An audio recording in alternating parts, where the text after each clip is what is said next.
చాలా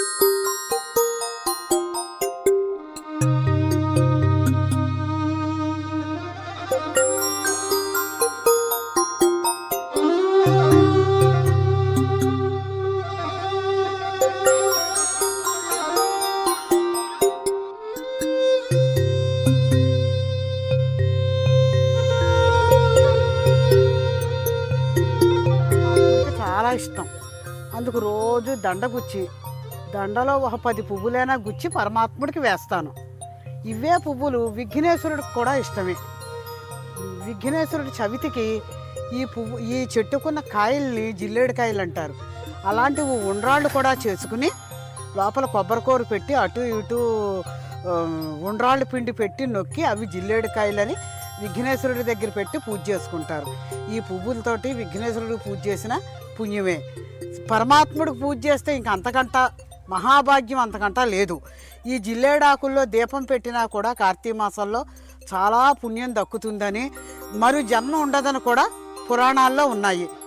ఇదే జిల్లేడాకులో నైవేద్యం పెట్టినా కూడా అంత అద్భుతంగా మన జీవితానికి మంచిది.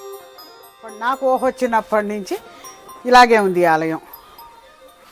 ఇప్పుడు మా అమ్మగారు ఇందాక చెప్పారు కదా ఫ్రెండ్స్, అది గిన్నెలు పెట్టినట్టు అదే ఏదో ఆట ఆడుకుంటారు కదా, రాళ్ళ నుంచో పెట్టారంట. అది ఇప్పుడు చూపిస్తారు.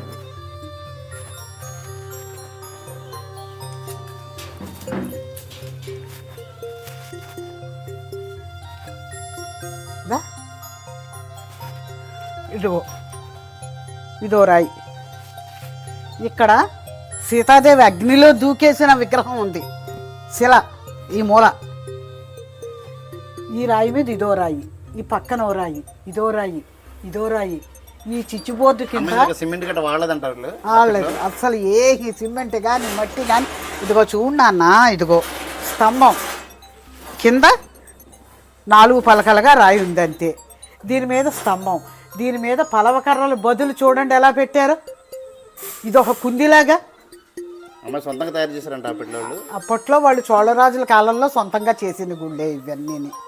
అది దేవతలు కట్టిన గుడి అంటారు. దేవతలు గుడి కడుతుంటే శ్రీకృష్ణుడు కోడై కూస్తే ఎక్కడక్కడ వదిలేసి వెళ్ళిపోతారంటారు. ఆ బాపత ఆలయం ఇది.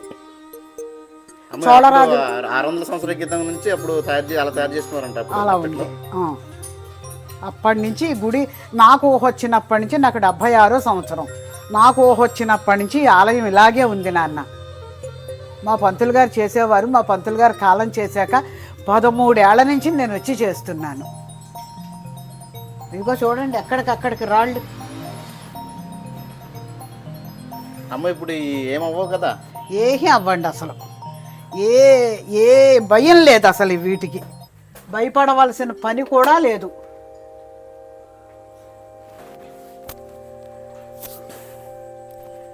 ఇదిగో ఇక్కడ చూడండి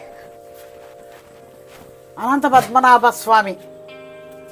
మీకు కనిపిస్తాడా? లైట్ లేదు. ఇదిగో పాదాలు, ఇదిగో మోకాళ్ళు, ఇదిగో భుజం, ఇదిగో తల కింద చెయ్యి పెట్టుకు పడుకున్నాడు, ఇదిగో మొహం, ఇదిగో నాగశిలలు, నాగుపాము మీద పడుకున్నాడు, శేషపాన్పు మీద, ఇదిగో అమ్మవారు. ఇస్తే బాగా అన్ని కాంతుందా నాన్న? ఆ విగ్రహాలను ఊరేగిస్తూ తీసుకొచ్చి ఇక్కడ ఉంచి రాత్రి 12 గంటలకు పైకి తీసుకెళ్ళి జలపాతంలో స్నానం చేయించి అక్కడ అర్చన చేసి తీసుకొచ్చి భక్తుల దర్శనార్థం ఇక్కడ ఉంచుతారు ఆ విగ్రహాలని. సాయంత్రం 7:30 టైంలోనూ కళ్యాణం అవుతుంది. పార్వతీ కళ్యాణం. 2 గుళ్ళకి మైంగాను పెద్ద కళ్యాణ మండపం కట్టేసి కళ్యాణం చేస్తారు. 11, 12 అయ్యేసరికి కళ్యాణం పూర్తవుతుంది. మళ్ళీ రాత్రి 12 గంటలకి లింగోద్భవ అభిషేకం జరుగుతుంది. మాకు కాశీ నుంచి చితాభస్మం వస్తుంది, నేపాల్ నుంచి రుద్రాక్షలు వస్తాయి. చితాభస్మంతో ఇక్కడ భస్మాభిషేకం రాత్రి 12 గంటలకు జరుగుతుంది. బోల్డ్ మంది వచ్చేస్తారు కార్లు వేసుకుని. హైదరాబాద్ అనగా, శ్రీకాకుళం అనగా, విజయవాడ అనగా, గుంటూరు అనగా రకరకాల ఊర్ల నుంచి ఆ లింగోద్భవ అభిషేకం టైంకి వస్తారు.